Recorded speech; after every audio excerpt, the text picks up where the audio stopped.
Hello everyone, आज हम discuss करने वाले हैं नेट ऑपरेटिंग इनकम। आपका कोस्ट कैपिटल स्ट्रक्चर का topic theory second theory net operating income approach की बात कर रहे हैं। इस थ्योरी में क्या है, हमने फर्स्ट थ्योरी देखी net income approach, David Durand ने दी थी। कहा कि जो फर्म की कैपिटल स्ट्रक्चर होती है वो फर्म की वैल्यू के लिए रिलीवेंट होती है, मतलब उसका इम्पैक्ट फर्म की वैल्यू पे पड़ता है। यहाँ पे क्या कहा कि जो फर्म की कैपिटल स्ट्रक्चर है, मतलब इक्विटी एंड डेब्ट का जो भी प्रोपोर्शन है फर्म में, उसका फर्म की जो वैल्यू है उस पर कोई इम्पैक्ट नहीं पड़ता। कैसे? इन्होंने शो किया कि जब हम डेब्ट बढ़ाते हैं कंपनी में, हमने डेब्ट का प्रोपोर्शन को इंक्रीज़ किया तो क्या होगा, इक्विटी वालों का रिस्क इंक्रीज हो जाएगा।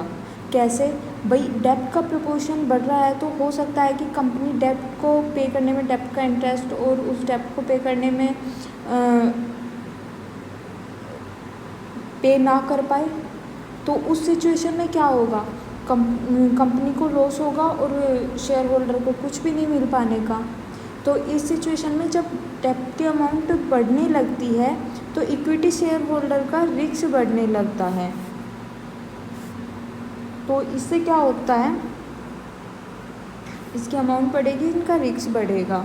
तो ओवरऑल जो कॉस्ट होती है ना, ओवरऑल कॉस्ट जो कैपिटल की होती है वो सेम ही रहती है, क्योंकि जो ये डेब्ट का प्रोपोर्शन बढ़ने से जो कॉस्ट कम हुई थी वो इक्विटी वालों के रिस्क का प्रोपोर्शन बढ़ने से उसको कंपनसेट कर दिया। क्योंकि रिस्क बढ़ा तो इक्विटी की कॉस्ट बढ़ गई, इक्विटी का रिस्क बढ़ा तो इक्विटी की कॉस्ट बढ़ गई। इधर डेब्ट का प्रोपोर्शन बढ़ा तो कॉस्ट कम की उसने, तो डेब्ट ने अपनी कॉस्ट तो कम कर दी लेकिन इक्विटी का रिस्क बढ़ा के इक्विटी होल्डर की कॉस्ट बढ़ा दी। क्योंकि जो इक्विटी होल्डर होते हैं ना, अगर रिस्क ज़्यादा होता है तो वे ये अजम्पशन करते हैं कि अगर रिस्क ज़्यादा है इस सिक्योरिटी में तो हमें रिटर्न भी ज़्यादा मिलेगा। उससे क्या होता है, हमारी इक्विटी की कॉस्ट बढ़ जाती है। सेम यहाँ पे वो हुआ। देखो आपको एक बार और समझा देती हूँ।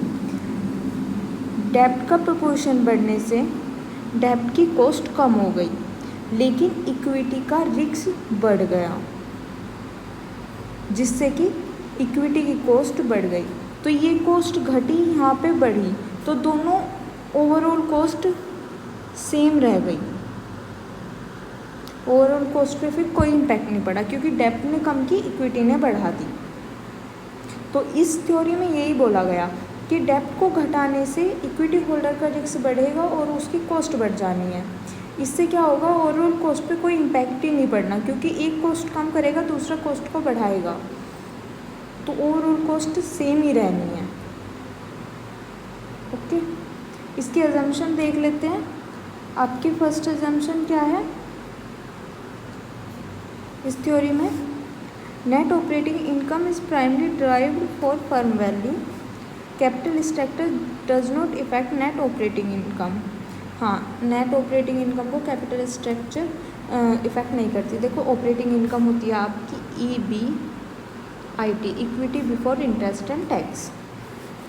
डेब्ट and equity finance have equal cost, दोनों की इक्वल कॉस्ट होती है फाइनेंस की। आप उनका कोई भी मिक्स ले लो, डेब्ट का इक्विटी 50% डेब्ट, 50% इक्विटी, या 60% डेब्ट 40% इक्विटी, आप कोई भी प्रोपोर्शन ले लो, जो कॉस्ट होगी ओवरऑल वो सेम ही होगी, उससे कोई इफेक्ट नहीं पड़ना। तो यहाँ पे देखो, आपकी नेट ऑपरेटिंग इनकम अप्रोच जो है डेविड डुरान ने दी है। हाँ, इररिलेवेंट अप्रोच है। इररिलेवेंट कैसे है, ये रिलेवेंट नहीं बताती कैपिटल स्ट्रक्चर को। अब ये डायग्राम देख लो। ओके, ये आपका डेब्ट बढ़ रहा है, इक्विटी सेम है, इसी पॉइंट पे इक्विटी है, लेकिन डेब्ट पहले 1 यूनिट था, फिर 2 यूनिट, 3 यूनिट, 4 यूनिट, ऐसे बढ़ रहा है।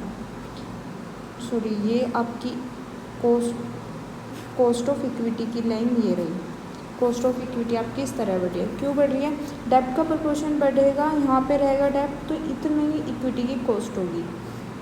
फिर डेब्ट का प्रोपोर्शन और बढ़ेगा तो इक्विटी की कॉस्ट इतनी बढ़ जानी है, और बढ़ेगा तो कॉस्ट इतनी बढ़ जानी है इक्विटी की। ओवरऑल होगा क्या?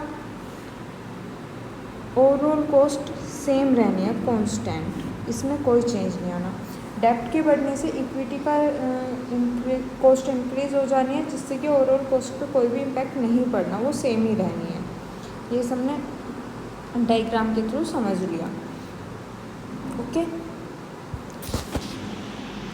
अब यहाँ पे क्या बात हुई है और आगे की point, optimal capital structure, mix of डेब्ट and equity, maximize NOI.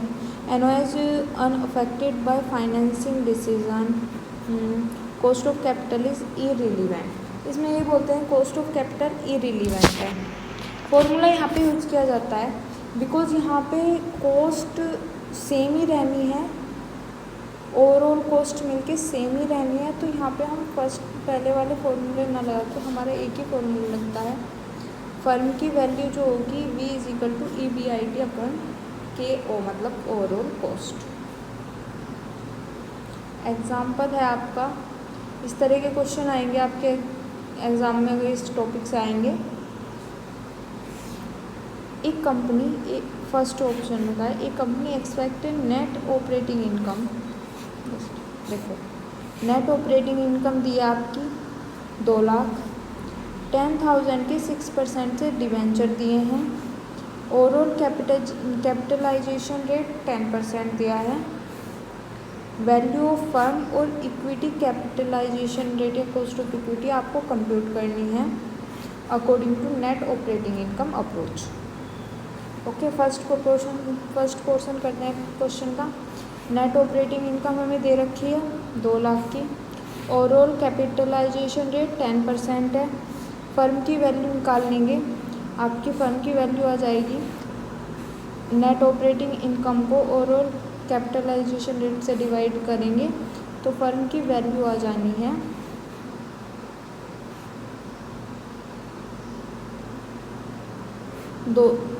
20 lakh.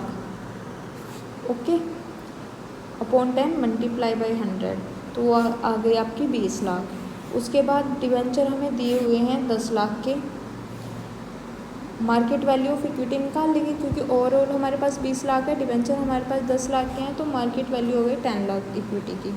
अब इक्विटी का कैपिटलाइजेशन निकालना था तो यहाँ पे आप फॉर्मूला लगवा सकते हैं, earning available to equity share holder upon market value of equity multiply by 100। तो अर्निंग क्या अवेलेबल होगी इक्विटी शेयर होल्डर के लिए?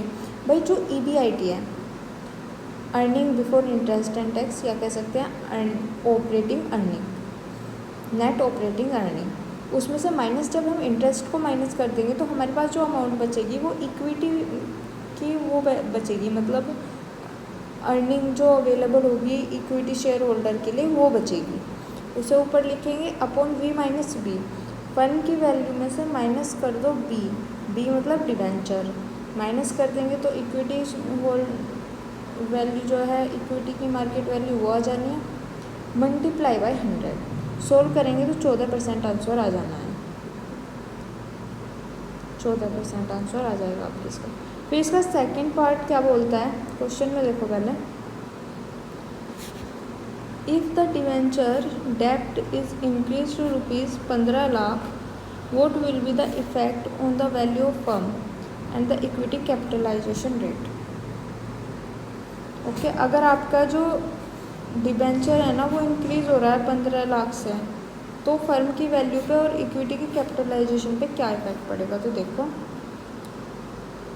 जब फर्म 15 लाख से इंक्रीज़ हो रहा है तो फर्म की वैल्यू 20 लाख ही रहनी है, उसमें कोई चेंज नहीं होना, लेकिन इक्विटी कैपिटलाइजेशन रेट इंक्रीज़ होगा क्योंकि फर्म की वैल्यू EBIT अपॉन K होती है, मतलब ओवरऑल वैल्यू जो होती है।